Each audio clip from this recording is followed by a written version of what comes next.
மேலே இருக்கிற வீடியோவில் அந்த குழந்தையும் அந்த அம்மாவும் ரொம்ப அழகாக பேசி சிரிச்சுக்கிட்டு இன்டர்வியூ கொடுக்குற மாதிரி இருக்குல்ல. ஆனால் அது அப்படி இல்லை.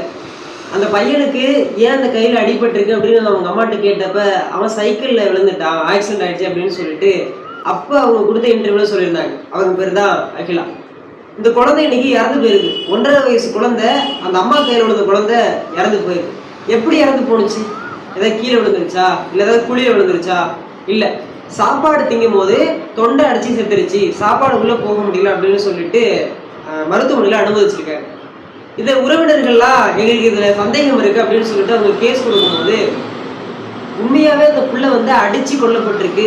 சிகரெட்டால் அந்த புள்ளியோட உடம்பு ஃபுல்லாக புள்ளியாக வச்சு 51 காயங்கள் அந்த புள்ளியோட உடல்ல இருக்கு.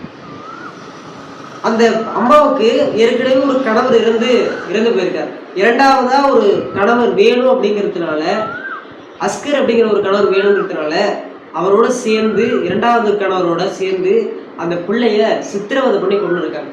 எவ்வளோ ஒரு அரக்க குணம்! நான் என்ன நினைக்கிறேன் அப்படின்னா, 2 வயசு வரைக்குமே அந்த அரக்கர்கள்ட்ட சிக்கி தவிச்ச அந்த குழந்தை இன்னைக்கு தன்னுடைய உயிரே தியாகம் பண்ணிருக்கு. எவ்வளவு வழிகள் அந்த குழந்தை அனுபவிச்சிருக்கும். குழந்தைகள் இல்லாமல் எத்தனை பேர் இருக்காங்க?